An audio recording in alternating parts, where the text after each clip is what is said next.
दोस्तों नमस्कार, मैं हूं शीतला तिवारी प्रयागराज से। दोस्तों बीजेपी को हम छोड़ेंगे नहीं, 500 का सिलेंडर तो लेके ही रहेंगे।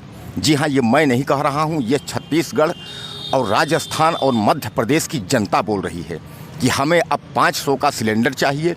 और जो आपने मुझे कहा है कि 2 से 3 हज़ार रुपये मंथली दिया जाएगा, वो भी हमें चाहिए। यानी मुझे पैसा भी चाहिए और मुझे सिलेंडर भी 500 का चाहिए। अब दोस्तों सवाल ये है कि भारतीय जनता पार्टी आखिर ऐसा वादा क्यों किया? यानी ये जो रेवड़ी बांटनी थी, तो क्या मध्य प्रदेश, छत्तीसगढ़ और राजस्थान ये 3 राज्यों में ही बांटना था, या उत्तर प्रदेश में जहां पूर्ण बहुमत में सरकार है वहां क्यों नहीं मिल रहे हैं 500 का सिलेंडर? दोस्तों 2017 का अगर उद्घोषणा देखा जाए, जब योगी आदित्यनाथ पूर्ण बहुमत में उत्तर प्रदेश में आए थे, तो अगर उस समय जो वायदे इनके देखे जाएँ वो भी एक रेवड़ी ही थी। फिर भी पूर्ण बहुमत में सरकार बनी और 2022 का जो चुनाव हुआ उसमें भी सरकार इनकी बनी। अब सबसे बड़ा सवाल ये उठता है कि जिस राज्य में इनकी सरकार पूर्ण बहुमत में है, भारतीय जनता पार्टी जिस सत्ते पर काबिज है, वहाँ 500 का सिलेंडर नहीं, वहाँ 1200 का सिलेंडर बेचा जा रहा है। और जहाँ इनकी सरकार नहीं है वहाँ ये 500 का सिलेंडर बेचेंगे। 500 का सिलेंडर देने की तैयारी है, 2-3 हज़ार रुपये जो महिला हैं उनको देने की तैयारी है।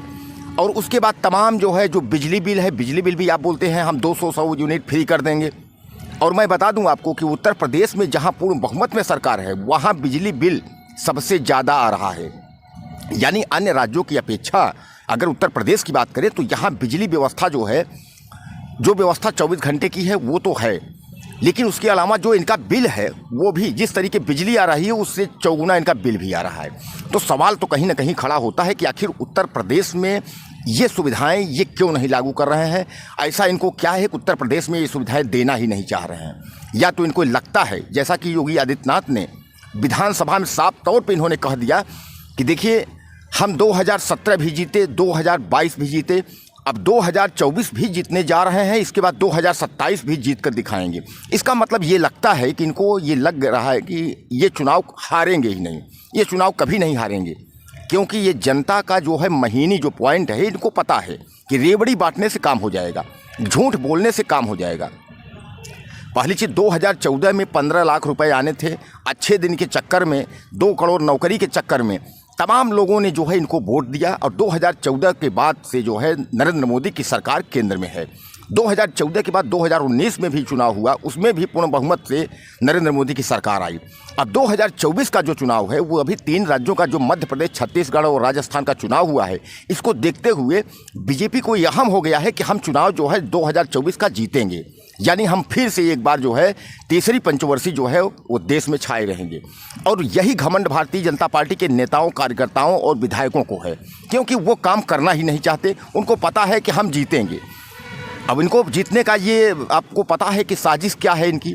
सबसे बड़ी साजिश यही है कि जो हम और आप इनके लुभावने और वायदे पे आ जाते हैं। अब यही सिलेंडर को लेकर के जो जिक्र हम कर रहे हैं आज आपसे, तो क्या लगता है आपको कि यह सिलेंडर जो है 500 रुपये में ये मध्य प्रदेश, छत्तीसगढ़ और राजस्थान में देंगे? ऐसा तो उम्मीद नहीं की जा सकती कि ये 500 में सिलेंडर देंगे, क्योंकि यहाँ 2 सवाल खड़ा होता है।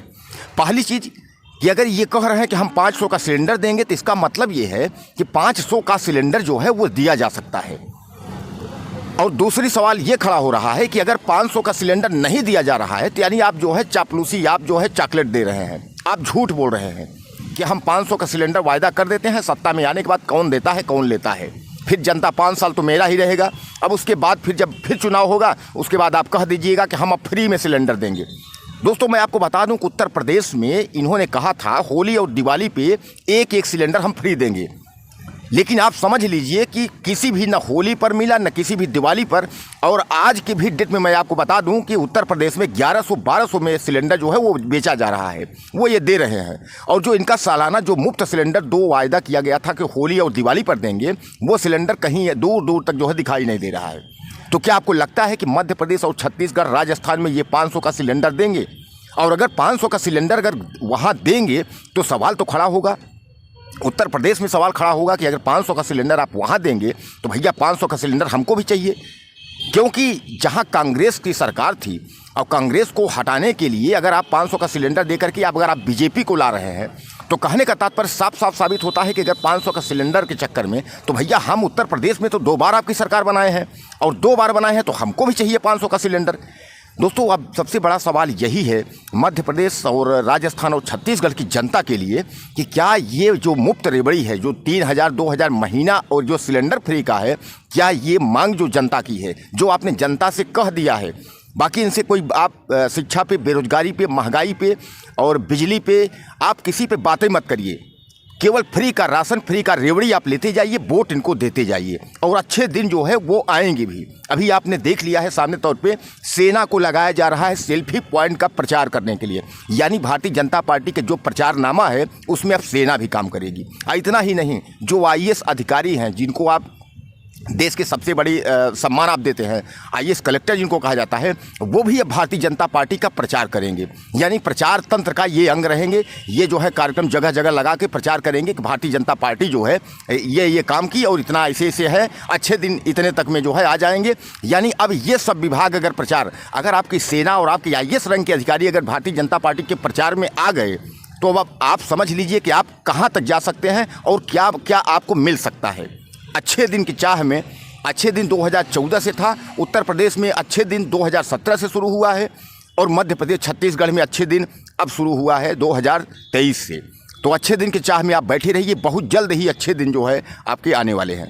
रही बात विपक्ष पार्टियों की, अगर हम बात करें तो जैसे नागनाथ वैसे सांपनाथ। विपक्ष आज कांग्रेस की जो ये वनवास में है, जो ये दशा है, आखिर कुछ न कुछ कारनामे रहे हैं जो कि कांग्रेस सत्ता में वापस नहीं लौट पा रही है। राहुल गांधी तमाम पैदल यात्रा से लेते हुए तमाम उन्होंने जो है इनके बहुत सारे विरोध किए, चाहे वो राफेल का विरोध हो, चाहे वो महंगाई भ्रष्टाचार का विरोध हो, चाहे वो इनका जो भी कार्य हो, इनके जो भी उन्होंने विरोध किया। शायद ये है कि जनता या तो वो समझ पा नहीं रही है और या तो राहुल गलत जा रहे हैं। अभी राहुल को बहुत मेहनत करना पड़ेगा, क्योंकि अब भारतीय जनता पार्टी का सामना करने वाला कोई नेता दिख नहीं रहा है। अगर राहुल गांधी इस रास्ते में अगर चूक गए हैं, क्योंकि राहुल गांधी को जो अभी 5 राज्यों का चुनाव हुआ था, इसमें लगा था कि ये 5 राज्य हम जीतेंगे, जैसा कि उनको कर्नाटक मिला था, लेकिन ये लगा नहीं था कि भारतीय जनता पार्टी ये चुनाव निकाल लेगी। इसी भारतीय जनता 5 राज्यों के चुनाव के बल पर अब भारतीय जनता पार्टी साफ तौर पे बोल रही है कि हम कुल मिलाकर के 2024 का चुनाव डंके के जोर पर जो है जीत जाएंगे। वहीं मायावती उत्तर प्रदेश में टाल ठोंक रही हैं कि हम BJP को हम रोकेंगे। हालांकि मैं आपको बता दूं कि मायावती की वोट 2022 में पूरा वोट जो है वो BJP में कन्वर्ट हो गई है, लेकिन मायावती एक बार तैयार हैं BJP को रोकने के लिए। उनका ये है कि हम कार्यकारिणी भंग करके और खूब अच्छे से तैयारी करके जो है तमाम सांसद लड़ाएंगे, और सांसद ज़्यादा से ज़्यादा सांसद उत्तर प्रदेश में बनाकर एवं देश में सांसद बनाकर और हम जो है दिल्ली पहुँचेंगे, और हम योगी आदित्यनाथ समेत यानी भाजपा के जो भी लोग हैं जिनकी भी दावेदारी होती होगी, तो हम वहाँ रोकेंगे और हम प्रधानमंत्री का जो है हम दावा ठोकेंगे। ये मायावती का दिमाग है। क्या आपको लगता है कि मायावती दोबारा सत्ते में लौट सकती हैं? उत्तर प्रदेश या देश में उनके विधायक सांसद एक बार फिर तैयार हो सकते हैं?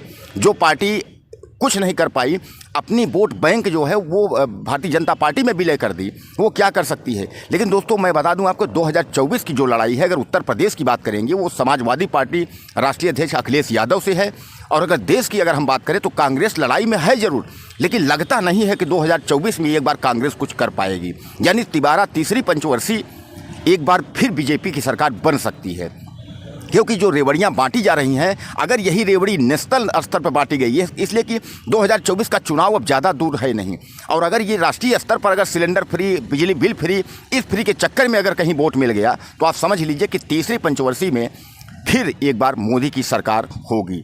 और अच्छे दिन की आस लगाए वाले जो बैठे हमारे भाई दोस्त हैं, हमारे देश की जनता है, तो उसी आस में फिर रहेगी, और हम तब तक आपको जिताते रहेंगे जब तक अच्छे दिन आ नहीं जाएंगे। दोस्तों, हमारे वीडियो को आप शेयर करिएगा, चैनल को सब्सक्राइब कर लीजिएगा, और हमें आप कमेंट जरूर करिएगा कि क्या नरेंद्र मोदी की जो योजनाएं हैं और जो अच्छे दिन का इनकी जो रास्ता है, क्या सही है, क्या गलत है। आप मुझे ज़रूर कमेंट बॉक्स में मैसेज करिएगा। नमस्कार।